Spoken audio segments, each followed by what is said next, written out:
Okay, so I'm going to give you 4 simple exercises for back pain improvement once you've been cleared by a physio, by an ortho, to make sure that it's not something more serious. This is going to be really helpful if you have like a back spasm, if you have a resolved disc issue, if you have an SI issue that has again been resolved, but you're having some of that lingering discomfort.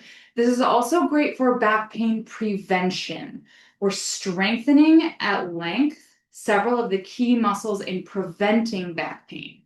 If you have weird random back pain that's sharp, that's got your posture weird, that's got a burning sensation, and you have not been evaluated, please don't do this video. I need to know that you're safe before I want you to do these things. And I'm going to explain there's a couple of movements that could exacerbate your pain depending on what's going on. So if I've sent you this video, you're cleared. Or if you've seen a doctor who's cleared you and said, oh, it's a back spasm. Oh, it's nothing to worry about. You don't have any precautions or any restrictions in your movement. Just move in ways that are pain-free. This video will help you out.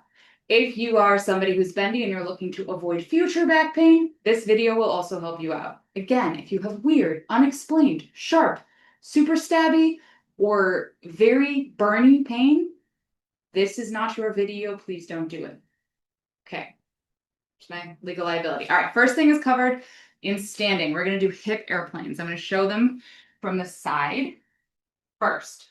So from this angle, I'm just standing. What you are going to do is make yourself a T shape.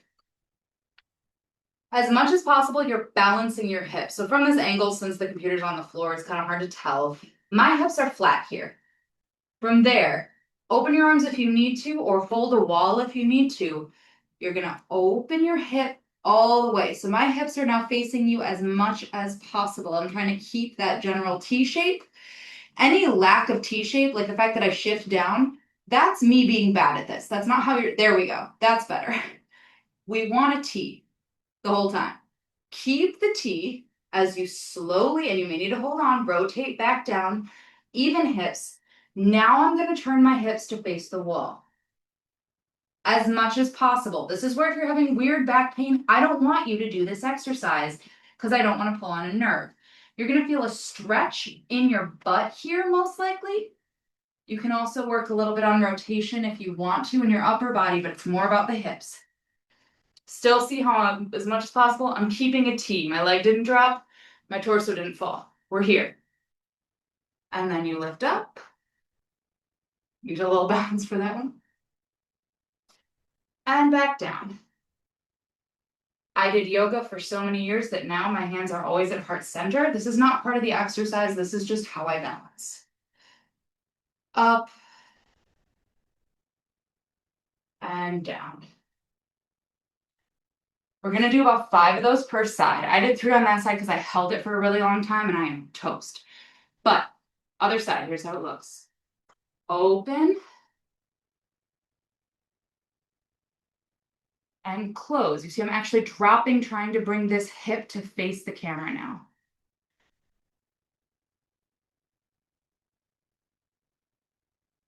I have a wall here, but putting your arms out in an actual airplane can also help a lot with balance. Take your time.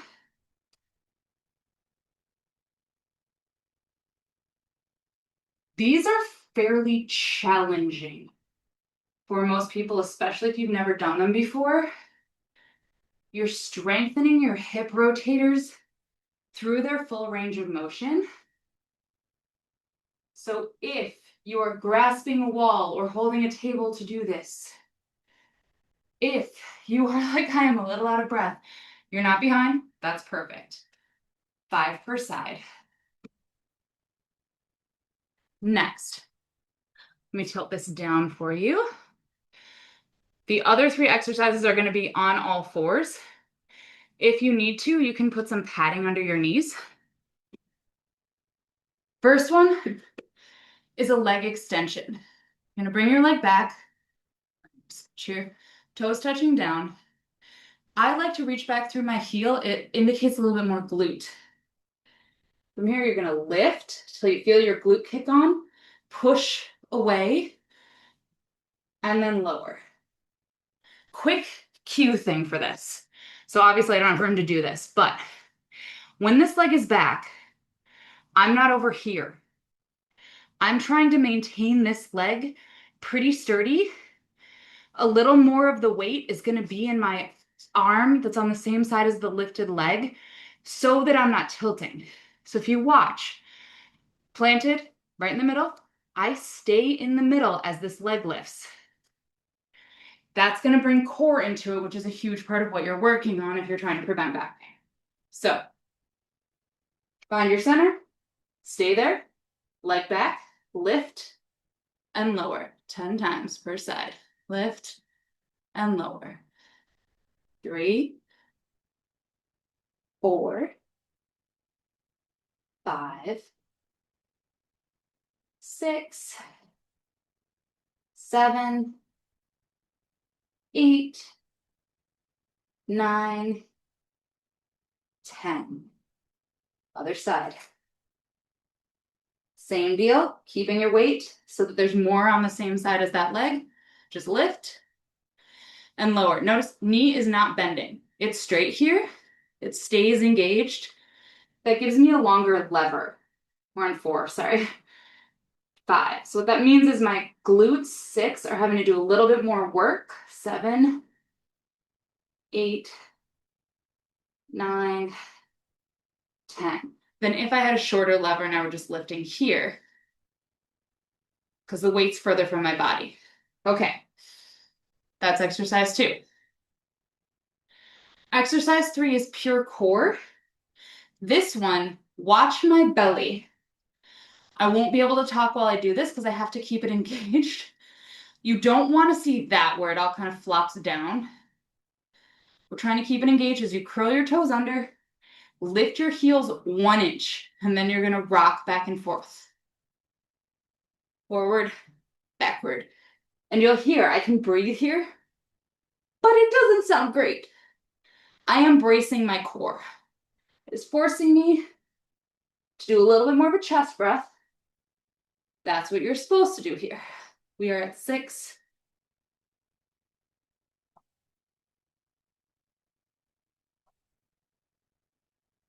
Keep counting on your own because I'm not doing it.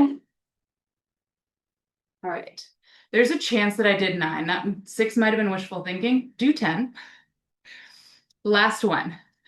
I'm going to show you from the front first so that you can get a feel for this. You're going to be on all fours and put a block under your knee on one side.